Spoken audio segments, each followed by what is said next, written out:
Good evening, fellow students.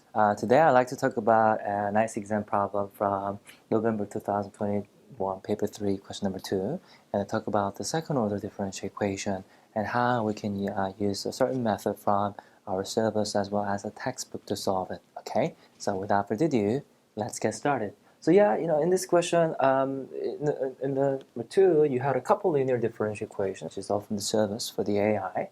In the AI, you get to learn this. Actually, it's in the syllabus, but it appears in the paper 3 because first of all, for the AA, first of all because it's not in the syllabus, so they give you something new. It's called the learning phase, right? So what you have on the first half of the problem is a learning phase. You learn something new, and then you get to prove it, right? Proving phase, right? So it's okay for you to encounter problems that were not in the syllabus. It's absolutely fine because that's the essence of a paper 3. But here, what you had to do is to make a certain substitution to make it into the second order differential equation. So, it's often the common practice in AI syllabus as well to deal with the second order differential equation and then the coupled linear differential equation. It goes together. Okay, and then what you also had to deal with is to solve this problem. Okay, using something called the auxiliary equation. What they have asked you to do is to somehow plug this exponential function into this the second order differential equation, derive a quadratic equation, and prove that the linear combination of the solutions that can be derived by two distinct roots on this so-called lambda of the exponential function was the question, right? So this is actually a typical thing you do with the second order homogeneous differential equation. That is a linear term, okay? But because I've seen this paper 3 problem and also often encounter exercise problem from the textbook, right? This is a Hayes investigation for the in the chapter of the differential equation, and it's got the Hooke's law, right? Hooke's law is also something to do with the second order differential equation. Because it's got the second derivative, right? And you get to solve it, right? The Hooke's law can be trivial equation when you realize it's just got the periodic behavior. So obviously the sine or cosine sinusoidal behavior will be the solution, right? Because if you differentiate the sine twice, you get the negative sine x itself. So it can be a good solution, right?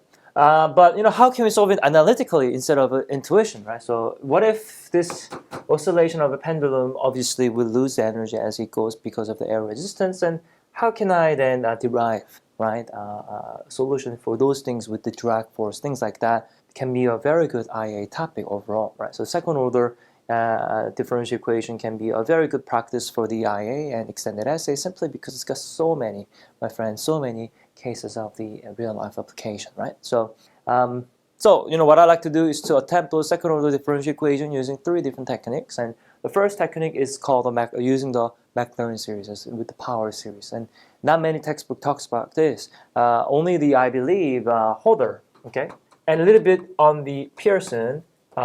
It investigates and also gives you exercise to work on the solving the second order differential equation using the Maclaurin series. On the other hand, Oxford not at all, and Hayes a little bit, very little, okay, on this technique. So, and also I don't think it has been on the exam yet. That doesn't mean it's not going to appear, because certainly in the syllabus of solving the differential equation using the Maclaurin series, and you can do the same thing on the second order. So let me quickly come up with a second order differential equation and see how we can solve using the Maclaurin series. Well, in fact, the power series, right? So what I want to do is to find the solution y. Okay, I want to find the solution y, and as you can see, I can describe this as a power series. And in fact, the way we can define this power series as a Maclaurin is if we let the ak to be function kth derivative of a 0 over k factorial. Okay.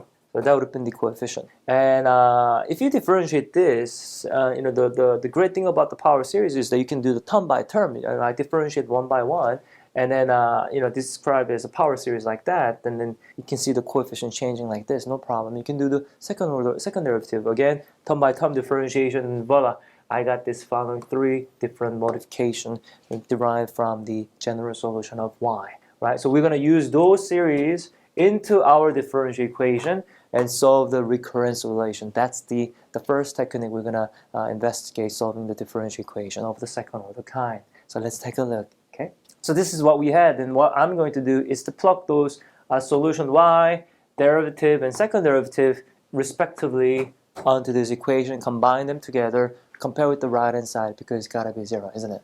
So let's see what we can do on this next slide. So sure, that was my y, wasn't it? And then the first derivative is defined as such as we previously defined, and then the second derivative is going to be defined as such. So I'm going to plug that into the equation of the.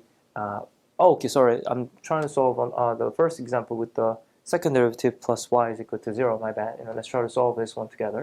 So this is the first example, which we saw from the textbook on the Hayes, which was to do with the Hooke's law, right? So let's see. So this is my y, and I'm gonna let the y double prime to be this, and I'm gonna replace that. Let me quickly show you how I'm gonna do it. Okay. So that was the first derivative, and now I had the second derivative, didn't I? And I don't like this. The reason I don't like this is that I got the x to the power n minus 2. Right? So I differentiate twice from my general solution of y. So reduce by 2, of course, because I differentiate the polynomial terms by twice. And I don't like this, so we can play with the subscript, right? We can play around with the index. So I can let arbitrarily this to be 0 to infinity. If I did, I wanted the x to the power of n, right? If I put n equal to 0, that's gonna have 0. So it starts with the constant term. However, the other term is supposed to start with the 2 and 1. So I'm gonna do n plus 2 and n plus 1. Just see n plus 2 is enough, right? So playing around with the subscript of the sequence with the index is okay, right? So that's what I just did. It's the same series, right? Okay, there are many different ways of describing the same series depending on what index and where you want to start the first term. So that's great. So I'm going to substitute the second derivative and then the general solution y as such. And then as you can see, now you can combine them together, and starting with the x to the power of n, you can factorize it. So let me quickly do that for you. I just did the second derivative and then the general solution, and I'm going to factorize by x to the power of n. It should be 0, regardless of any, right? According to the differential equation.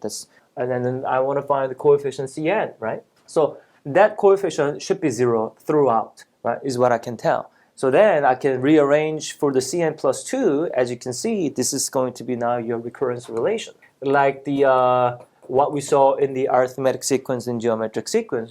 For the arithmetic sequence, for example, we use the general formula as the following. And that, my friend, is not explicit form. This is an explicit form. Right? We like that because if you put the n value, you can find the solution right away. But the recursive form of the arithmetic sequence is that from the previous term, I add a constant value d. And here, every time you have recursive form, you need to have initial condition, right? You need to have a, for example, 1 to be just a1, whatever, right? Whatever. So you need to have initial conditions depending on the order. And now, right now, I have a Cn plus 2 and Cn. Those terms, if you find the difference of the order, that's 2. It's called a second order. Arithmetic or geometric is known as a first order, right? The superannuation, repayment, those things are Hanoi Tower, and that's also first order. Fibonacci sequence on the other side is a second order recursive relation because the biggest order and the smallest order, the difference is 2. Okay, so that's what we have, the recurrence relation. And what I want to do is to be able to convert that into explicit so that I can find a solution right away. And for that, it requires a bit of algebra, right? So, I don't want you to jump into this problem and try to derive the explicit right away, but instead try to play around with the n value and find the value accordingly, right? So, for example, if I put n equal to 0, then it gives me C2. It depends on the C0, which is our initial conditions, right? And again, if you have multiplication like that, and it's 1 times 2 clearly, but I don't want you to write it as 2 because remember, I want to find the pattern to find the general formula for the explicit. So, combining the product form like that as just a single term wouldn't give you the pattern finding, all right? So just leave it as 1 times 2 is a good start, so that it's going to help us to find a pattern later on. So let's have a look at n equal to 1. C3 will be C1, and also that's my initial conditions. You need to have at least 2 initial conditions for this. So I got the initial condition of C0, C1 just as a real number. Okay, let's say that. That's great. So let's go with the n equal to 2. If I put n equal to 2, if I put n equal to 2, that's a C4, that will be C2 over 3 over 4. But I want you to realize we had the description of a C2, which was a C0 over 1 times 2. I want you to realize the reason I can therefore say do not, merge them into one number. Do not simplify the numbers too quickly before you're finding the pattern, because now you can see by writing as just 1 times 2 along with the other number, instead of writing this as a 12 by describing as a 3 times 4, for me, it's easier for me to see this number as a 4 factorial rather than 24, you see? So if you are trying to find the pattern, especially using the Maclaurin series for the differential equation, do not multiply too simply, right? So what I'm saying here is try to leave the initial form as it is and then try to induce, especially with the factorial definition or exponent, right, for that matter. So that's great. Now let's go with n equal to 3. So that's going to give me the C5. It depends on the C3, which we defined it as product of 2 and 3. So it gives you 5 factorial. And the list goes on and on and on. So if I just say 6, it's going to be 6 factorial. And then it's going to be 7 factorial, etc., etc. That's great. It gives you first 2 positive, first 2 negative. I'm sure if we put n equal to 6, it's going to give you a negative term, a positive term again. Right? It goes on and on. So for the even coefficient, we see that it's going to be the alternating term of the even factorial with the initial condition of a C naught. And for the odd coefficient, it's going to be the alternating term, but depending on the initial condition of the C1. Okay, so let me quickly give you the odd term as well. So that's what we have. You know, the solution therefore would depend on the even and odd nature of this, right? So we had the general solution of a y starting with the C naught, but then now I regrouped it by the even and odd, didn't we?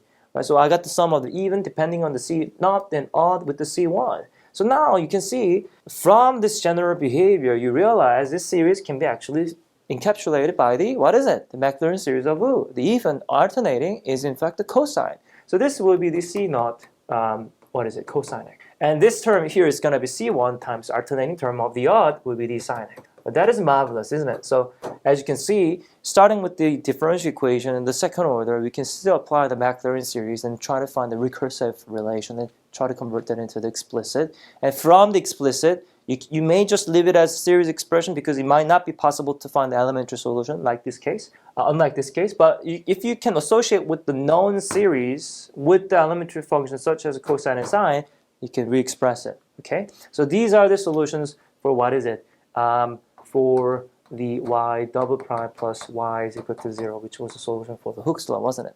Okay, so that's brilliant. And also we just established that this can be re-expressed as the cosine and sine, right? So you may just leave the solution like that as infinite series, or if you can associate with the Maclaurin series that we know of, you can do so by using the cosine and sine. So that's the first technique using the infinite series. It was only expressed details in Hodder. Again, this technique is mentioned in Hodder and Pearson, but not on the other books for the newly revised textbook. So I think it's great practice for you to work with, and because one of the exam questions in 2021 gave you the second order differential equation. It can come up again for the next years. All right, the second technique is called the auxiliary equation, and it's often the technique that you learn in the first year of the college, all right, or university. And this is the equation that was discussed in on the exam, right? On the exam, you're supposed to solve the second order differential equation, and then what you had to do is to apply an exponential function and derive the quadratic equation and find the sum of the different solution that you can find, right? What does that mean? Let's have a look. So if you have this kind of a second order differential equation, homogeneous and linear with the constant coefficient, you can arbitrarily put the y as the exponential function. But let's put a hold on it. Imagine you're solving the second order differential equation, and let's say that you want to justify the use of the exponential function as a solution. It's a very whimsical, isn't it? It's a very whimsical. So okay, let me call it. It's a very intuitive, right? But if you think about exponential function, is actually very, very nice, isn't it? Because if you look at the highlighted part of the second order differential equation, let's say that's the equation that you want to solve. It says that even if you differentiate once or twice, the behavior is very similar because their sum actually ends up being 0, you see? So what I'm trying to say here is it doesn't drastically change the function even after numerous times of the derivative. And that only function that I can really think of is just exponential, right? Because it's the only function that you differentiate and it becomes itself, right? For example, for sine, if you differentiate once, it becomes a cosine. It's not easy for you to see the superposition of a sine and cosine becoming 0. Or for example, logarithmic or polynomial, etc. Those nth derivative of those functions is likely to change unless it's an exponential function. So it's very mathematically intuitive for you to play around with the exponential, because it says that the behavior wouldn't drastically change, and even if you differentiate many times. That's the first thing. And then the second thing is you can approach this as a more like a physics way, right? In physics, right? If you study the real life, right? For example, if you study the behavior of the object in the real life, right? The first differential equation you learn in school is the law of cooling, Newton's law of cooling, something to do with the temperature. And if you see the nature in physics or chemistry or biology, often you encounter graph with the exponential growth and decay.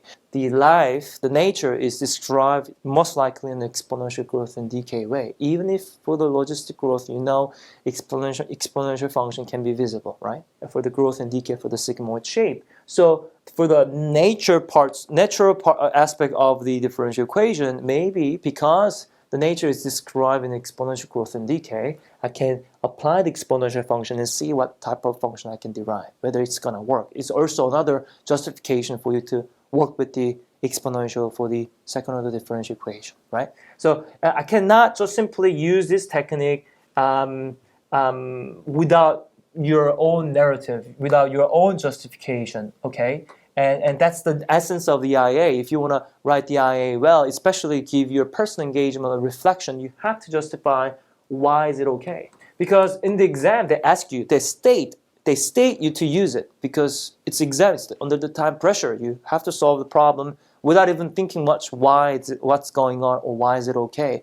But if you write a research paper, if you write a paper, you have to convince the reader why they should read your paper instead of going into the book because they explain hypothetically better than you do, right? But here it is about the personal engagement, a personal narrative, how you encounter this problem and how you sort of swallow it and digest and then give the mathematical excrement of your own justification, okay? So that's what matters, right? That's what it matters. You're not inventing anything new per se, but it's about how well you understood and how you can actually convince the others that you understood, or simply ask ChatGPT. All right, so then that's the technique that was discussed in the paper 3 exam. You were supposed to work with this characteristics equation or auxiliary equation. If you differentiate twice and then plug it in, and then you can divide by the exponential because it's never zero.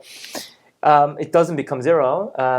Well, it's not zero, but it converges to zero. So you can have a nice quadratic equation. As you can see, if you have a nice quadratic equation, you well remember that I can, find the roots, right? Depending on the discriminant, you can see the different nature of the solutions, right? So if the discriminant is positive, you can have 2 distinct real roots, and then you can find the general solution to be the linear combinations of those exponential functions with the different the rates, okay? So yeah, this will be the general solutions if you have 2 distinct roots and then of that auxiliary equation, the quadratic equation applying the exponential function.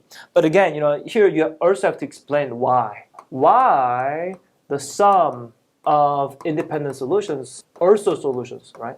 You have to justify, okay? Right now, I'm not, really talking about why because it would be very theoretical. It would be very practical to write in mathematical way.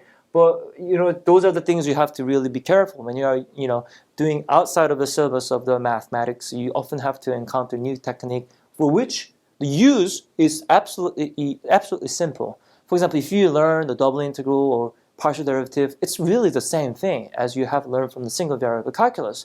But it's a matter of how you can justify the use of it because you can use many different techniques. So it can the textbook. But why should reader read your paper than the book? Right? So for here, the essence is not that you are able to use it. It's not really the time to boast about my mathematical skills, but it's about convincing the others that I understood, right? You have to demonstrate that. You have to present that in your IA. That's the most important part of it. So here again, if you were to write the second order differential equation, you're not really demonstrating that you are able to use the second order characteristics equation, but it's more of you need to spend at least, I believe for this paragraph, this phase here, you need to have at least 1 or 2 paragraphs to justify why is it okay to add those solutions given by these 2 distinct roots. Okay, for example, I got the roots R1 and R2. Why is it okay for me to use 2 different independent exponential functions, add them together to present that as a solution?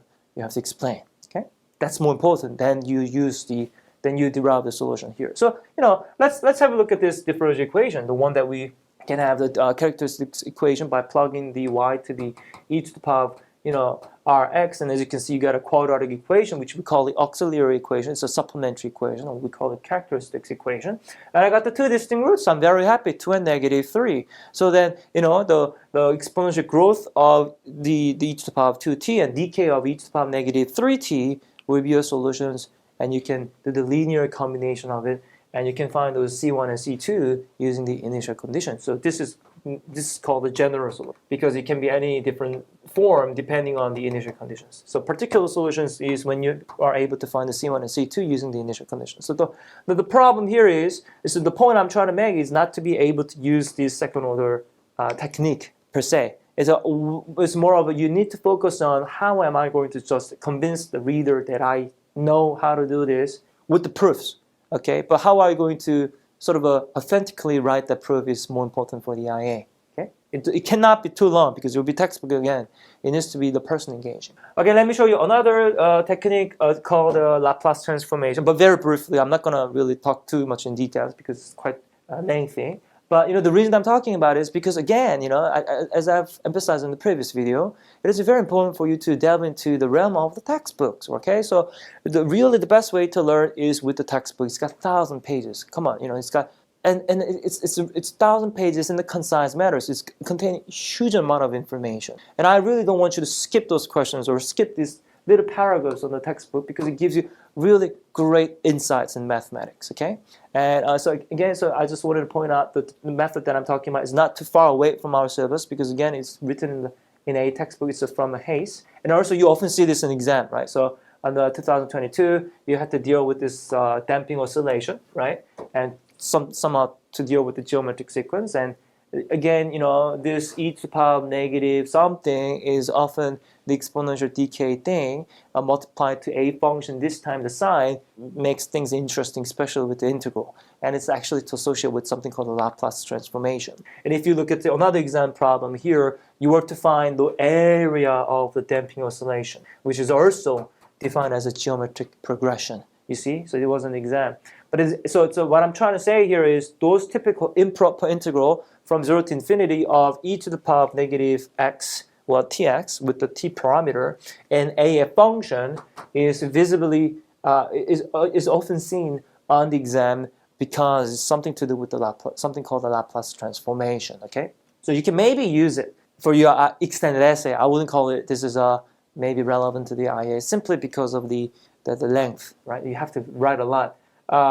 Technically, three things. What is the Laplace transformation? How does it work with the the derivatives? And how can I use the inverse transformation? And altogether, how can I use solving the differential equation? And this is a more general technique than what I just previously discussed with the Maclaurin series or auxiliary equation, because it can be used for many different kinds: non-linear differential equation, higher order differential equation, or in homogeneous case, you name it, it can be applied well. Okay, so it's a very popular technique for solving differential equation. Okay, so yeah, so what it means about the Laplace transformation. Let me just quickly, I would not delve into too much details. Okay, I would just look at the computation part of it because it's fun to do it. But how does it work? Why does it work? It's really great discussion, really detailed discussion for which I believe you can only do that within the narrative of extended essay. But let me just show you the computation. Okay, just accept it for free. So yeah, it's just like an improper integral, but I'm going to multiply by the exponential decay, no problem. So I did that, right? So for example, if I have a function, 1, I'm going to multiply the 1 with this decaying factor, e to the power of negative as t. Then it's quite trivial integral, isn't it? Because it's the exponential function with respect to t, but I got the parameter s, negative 1 over s would come out, isn't it? And then e to the power of negative st, and then you evaluate this improper integral from 0 to infinity is what I'm going to do. It's not that bad, you see?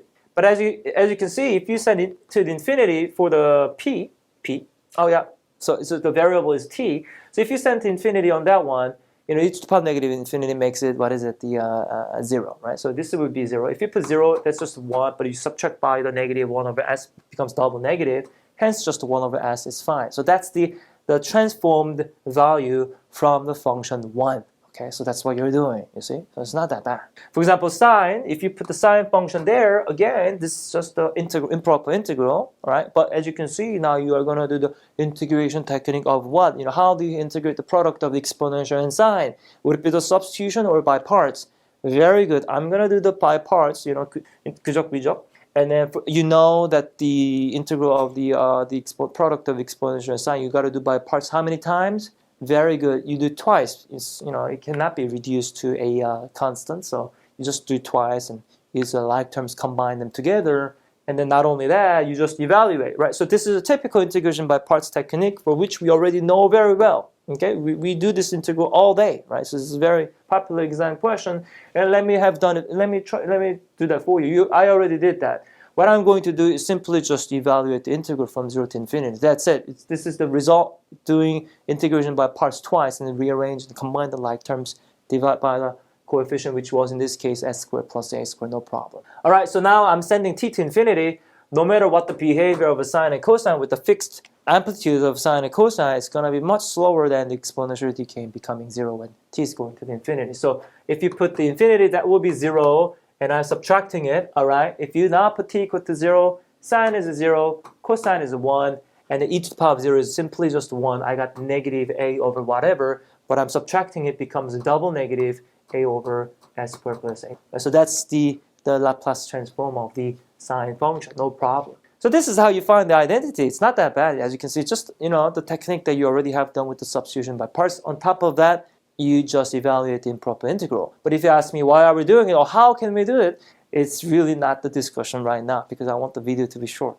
Yeah, so and also another technique that you can also investigate is if I already have a function, you can actually apply this into the derivative. You already have the Laplace transformed version of the function.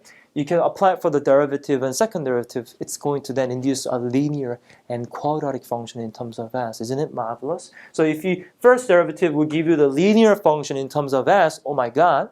And then for the second derivative, it's going to give you a quadratic function such as s squared.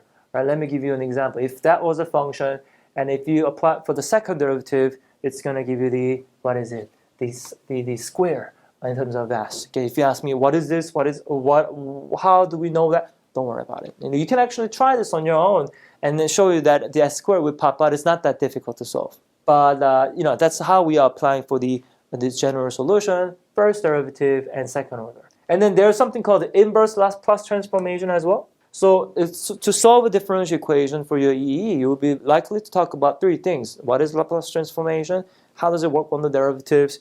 And also, what is the inverse Laplace transform? It's just going back, isn't it? So for example, if you apply the inverse Laplace transform of 1 over s, we go back to 1, right? As we transform the 1 became the 1 over s, it just goes back and forth. It's like the antiderivative, okay? All right. What does that mean? Okay, so how are we going to do it? So now let's have a look at it. So these are the typical table that you memorize in school, in college, or you just get the table and you can apply accordingly, right? They already have done it for you. Those are the, this is the after having done the, improper integral from 0 to infinity of e to the power of negative ts. For the exponential, polynomial, sine, cosine, hyperbolic sine, hyperbolic cosine, those things are typical things to memorize, okay? So, and it would be a study that you do in college. So, for example, this linear form is given by the exponential function. If you do the inverse of that, you will get an exponential function, is what they're saying. Right? So using the table, it's not that bad. Doing things in math, it's not that easy, not that difficult, right? You can talk about the Fourier series, Lorentz series, whatever the difficult things. You can talk about the variation principle, which you learn in the college, in the third or fourth year of college, of university. But doing things is easy. However, understanding and being able to prove and demonstrate why it works is very difficult because it often requires tertiary level of education. Okay, so as a high school student, being able to actively engage with this level of math and be able to demonstrate that you're able to do it is good enough. However, being able to prove, I wouldn't recommend fully proving it, but talking with your teacher, give him or her a presentation of this topic and convince them that you know what you're talking about.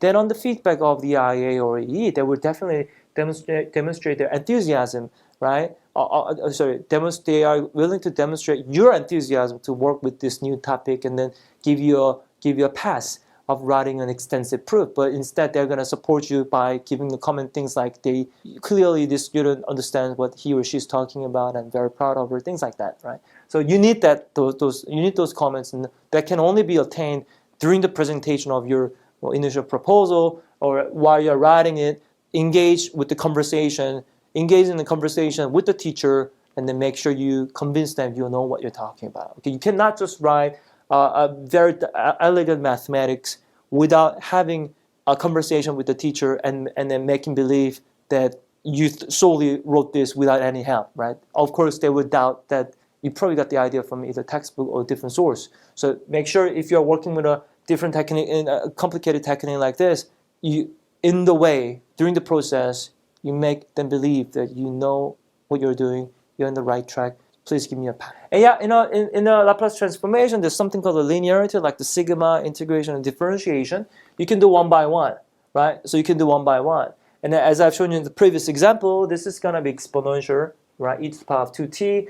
And then as we briefly seen before, this is something to do with the sine, right? We have seen it before. This is something to do with the cosine. You don't really have to know. Okay, I'm just showing you there's something called the Laplace transformation, and right now I'm doing the inverse Laplace transformation. No problem. Okay. So yep. I'm sorry, I did the other way around. This is something to do with the cosine, and this is something to do with the sine. My bad. Okay. So that's great. That's great. And then if you ask me, okay, why are we learning this? Well, this can be applied for the second order differential equation more generally. Any type. So in fact, this can be applied more advanced differential equation regardless of homogeneous or inhomogeneity, as long as you can integrate them well. So here I got the second order differential equation, right? Previously, for the first part of the video was to solve the second order plus y equal to 0, such as the inhomogeneous function using the power series, didn't we? But right now, this is an inhomogeneous case, so it's rather more difficult to solve. Inhomogeneous.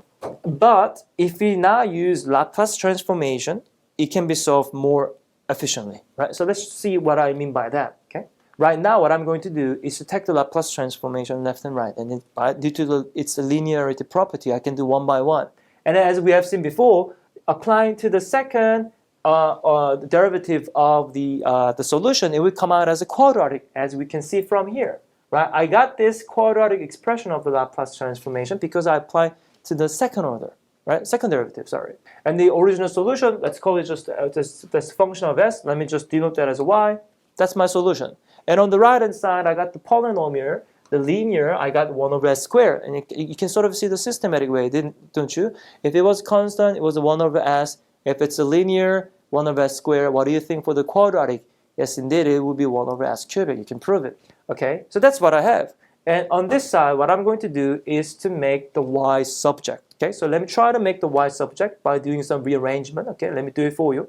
I got this, right? So I make the y subject. I just did the rearrangement, and I've got this quadratic. But I got this rational function. But again, topic 1, what do we learn?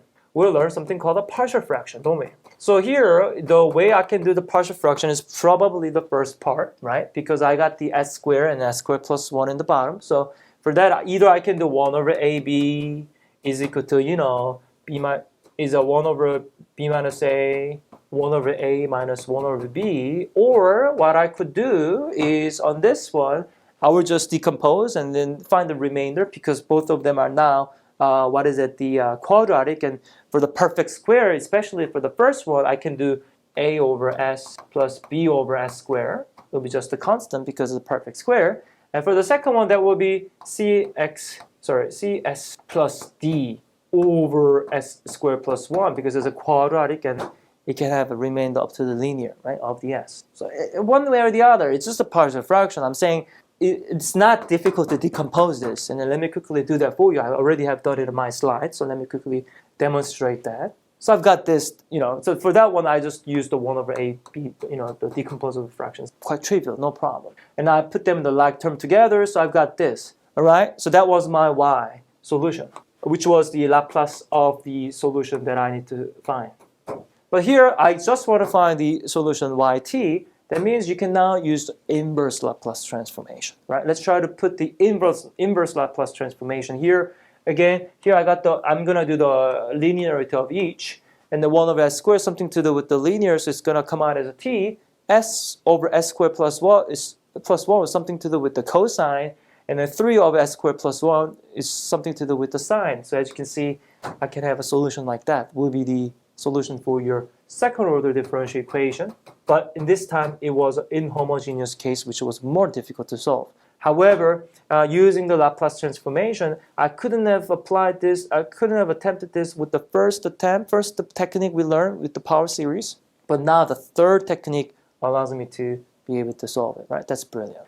So that's the solution for the second order differential equation, this time the inhomogeneous case, and that's pretty much it. So for today, I wanted to talk about the exam question from 2021, question number 2, which deal with the second order differential equation. It's not in the syllabus. It's completely okay for examiners to give you the unseen problem for the paper 3 because it's really the essence of two things. Unseen problems, you learn new techniques, something called a learning phase. And then from the learning phase, you do the proving phase using the method that you derived during the exam process, right? So it often associated with the historically or mathematically significant theorems such as Fahaber's formula or cubic formula or differential equation, as you can see, etc. Those are the trend, those are the fashion of the paper 3. And what I wanted to elaborate throughout this video, especially using 3 different techniques, is to convince you that you can gain a lot of insight from the exam problem, especially from the paper 3 on your IA or EE. That's number 1. And number 2, even textbooks talk about those techniques as sort of activity or extension or investigation. Every book has it, right? Every book has a different sentiment, different character, but at the end of the day, they talk about the same thing, the mathematics, right? And it's got a great extension, and often those extensions could give you a very easy pass for the IA or EE. But here's the thing, the IA or EE is really not time to show off my mathematical skills, but it's about your mathematical understanding and being able to demonstrate, okay? So I'm not expecting you to be able to use auxiliary equation, Laplace transformation very easily, but you have to, if you want to write on them, you have to explain why is it okay, for example, for the auxiliary equation, you are able to apply the exponential function. Why is it okay? Then why is it okay to deal with this quadratic equation? And suddenly this, depending on the nature of the roots, how can I use it for the general solutions? You have to justify why you're able to do it. Maybe you can rigorously write the proof mathematically on your paper, which often lead into a very lengthy process. And I do not really encourage that because I really want you to write within 10 or 11 pages because for the sake of teachers, they don't want to spend 40 pages assessment evaluation of a math paper per person. Imagine that. It's going to be a very huge task for them. So please alleviate their stress. But for E, maybe you could. It's meant to be rigorous for the extended essay, isn't it? But being able to demonstrate more authentically or with your personal tone is the best. And for that, you need to build up a good relationship with your teacher, so that they understand what you're trying to do. You need to show them that you're building this castle. You cannot just show the castle at the end of the day because they have a doubt how this castle was built. But you need to show them from the groundwork, from the infrastructure, how you put the pillar, how you put the painting, etc. Those journey, if it has been seen during the school term, and then you submit the IA, the teacher is very likely to give you good comments and give you support for the assessment, okay? So that's pretty much it with the second order differential equation. Very popular topics because it contains a lot of real life example, and I hope you benefit from today's video, okay? It's pretty much it for me today. I'll see you next time. Thank you.